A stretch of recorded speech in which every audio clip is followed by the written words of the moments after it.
My name is Wanjiko Victoria Seest, and I'm an actor based in Copenhagen. I come from Nairobi, Kenya. Beautiful country, Kenya. Yeah. And Nairobi as well, nice city. Never been there, but people always say, that is beautiful city and you need to come to Nairobi. So invite I people. agree. Okay, you are an actor. Can you just start giving me a background how your acting skills came? How it all started. How it started. I mean, my sort of professional journey. I mean, I could say that I've really been acting since I was a child. I think that's a cliche story. You will hear the same with most actors, but it's true. I started in church when I was a child, growing up in church, where we had music and theater festivals. And that's pretty much how I was introduced to it. But I started seriously and professionally. I chose it as my path about 25 years ago, around around 97. That's when I did my first production in Kenya under the theater company Heartstrings Ensemble. And Heartstrings Ensemble Kenya became my sort of my home, my theater home. And that's pretty much when I knew that this was what I was meant to do. In the church, as a child, how was acting? I don't know if you still recall what exactly happened when you were acting by then in the church. I mean, we had I was a member of this youth group, Holy Cross youth group in Nairobi, and pretty much Holy Cross was was a foundation for my youth. I was always there. I was always in church. My friends were my family in that constellation. So it was a foundation for me. And so through that we had the parishes. It was a Catholic church, so we had inter-parish coming together, and there were festivals that were organized. Just pretty much the point was to unite all the kids around the different parishes, coming together. And art is the language, the universal language of communication. So that's pretty much how it happened. And so through that we were part of creating this atmospheres and through dances and music and theater and coming together, meeting together as part of our as part of our constellation of our growing up, so, and that pretty much formed who I am. It was a big part of it. Yeah. How is theater in Kenya? I know we have got Lupita Nyong'o. That's everybody knows. But how is the theater? Theater scene in Kenya has grown very much. When I first started, again, around 97, there were a collection of theater companies. There were a few theater companies that really were trying to sort of get off the ground, and it wasn't easy.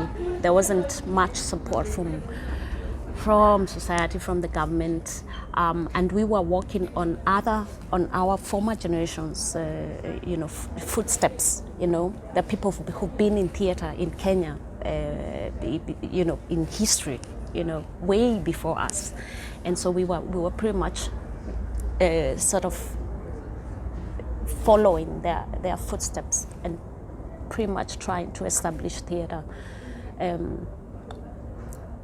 A group of powerful people back then trying to establish theater as a solid career path in pretty much a society that didn't quite understand that, or a structural system that did not understand that in that period. But because of that, theater is now at a point where actors can say that I have a career, where you are an established artist, and where the system has recognized that it is a path like any other, and that's a wonderful thing that it's come that far, both theater and music. But we have a lot of people from before to thank for that, because they fought for that. So it's a beautiful place that it is right now. I have a lot of role models from there. What else? And Lupita herself came from there as well. Okay. So, and when did you decide to leave Kenya to Denmark, and why you left? Why Denmark?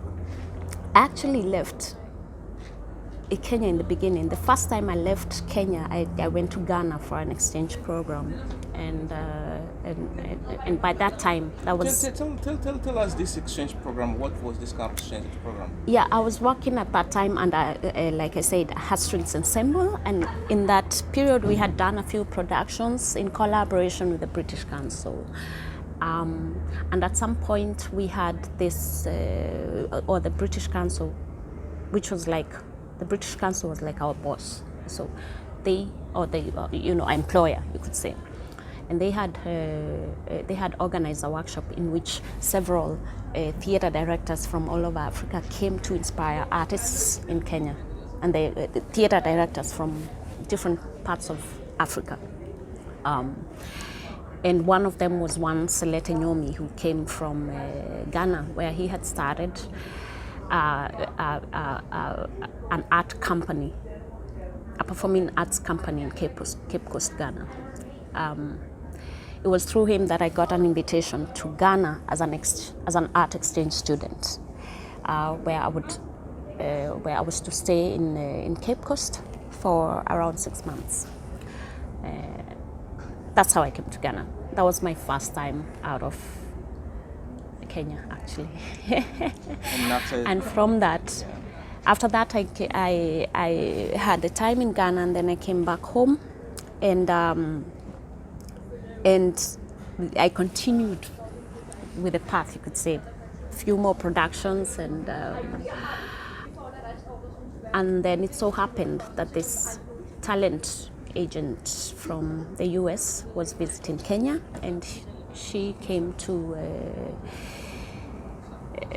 invite some of us. There was a round of auditions, but she ended up inviting 10 of us to UCLA in the States.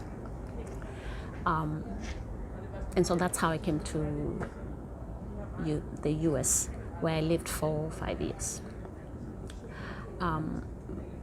Pretty much. And this period that you were in USA, you were acting? Or? I was acting as well. I was involved in various projects across the states, like in different states, various theater projects. And how was the experience being living in Kenya, passing through Ghana, and go straight to the United States doing this kind of project? How was the experience? I was like in my 20s, so it was both adventurous and fascinating for me, because this is the life I had sort of imagined. That I had imagined the kind of life of living as an artist. It wasn't easy at all. I was also on my own out there, away from my home, my country, and So it wasn't. It was fascinating. It was fantastic, and it kept my fire going because I could see other role models. I could see where I could end up, or how sort of I could see myself grow, and that happened with getting together or being educated or trained in theater, in acting skills by people that I admired, that I came to meet in the US, working with directors that had foresight and experience, and working on creating new stories for stage. And so it was a beautiful experience for me, and it's sort of stamped in me that this for sure was my journey, that I definitely was meant to be an actor. And how you end up being here? And then, so I had met my husband in Ghana when I first went to Ghana. We were in the same exchange program school in Cape Coast, and that's why we met for the first time. But after that period, then we sort of lost touch. And so life continued, and I went ahead and moved to the US. So it is like 5 years in my around 4 years living in the US. That's when we sort of got together again. And after that, the rest is history. So that's why I moved to Denmark. I got married. All right, very interesting. And how is life in Denmark? Let's talk first in general. How is life and after ask how is your career in Denmark? Life in Denmark. It's a cold country. You're from Kenya, where the weather is pretty much best than here. How it is being here in this country? But to be honest, because I had gotten used to the weather being cold, actually, it's that didn't. I mean, it didn't really bother me actually, because my body system was used to the cold weather. But I think for me it has been, and I'm way. How do you say it? I've been here 13 years. It's been a process, and it's been uphill to start out with. So I had a lot of culture shocks when I first came to Denmark. There's first of all the language, which as we all know, language is a human, what do you call it, strand. It connects people together. If you can't speak it, you feel left out. I had all these experiences when I first moved to Denmark.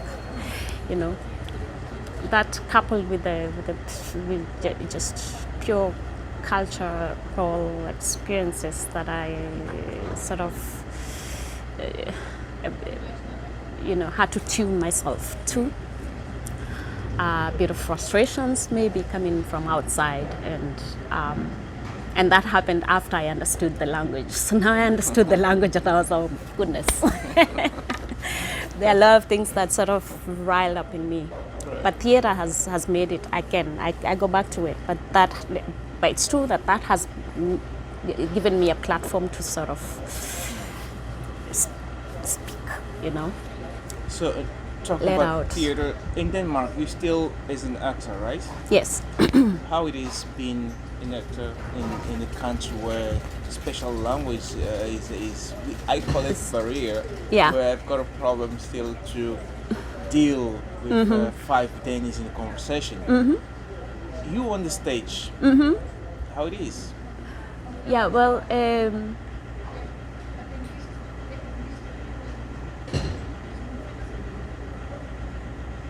It's challenging. It has been challenging. actually, for a long time after I came here, also because then life happens and or some other priorities sort of take shape. So it's not even about, you forget, even you don't think too much about the passion that you have inside of you, because so much else is happening. There's so much that you have to attune to. And so for the longest time, I went for years where I didn't do any productions, where I didn't act. And then because it was so difficult to sort of come through, to be in the system as an actor, I met a group of friends who had the exact same stories, who were also from different parts of the world. And so we decided, under the leadership of one Michael Omoke, to start this theatre company ourselves, because then that made sure that we told our stories, you know. And that is 5 years ago now, and so far we've done 3 major productions in Scandinavia. That's pretty much what awakened my dream again, you know, after sort of staying in limbo and not sure and all this, you know. ACT, which is the name of the theatre company, made it come alive again. ACT, yeah. Interesting. Yeah. Interesting. I need to come and see one of your productions one day, because actually there's so many things that people of color do in Scandinavia, which I'm not aware of it. Yeah, which so really much. I need to connect to people to know exactly what it is, Yeah. what they're doing, stuff like that. Wow, that is amazing to know what you guys are doing.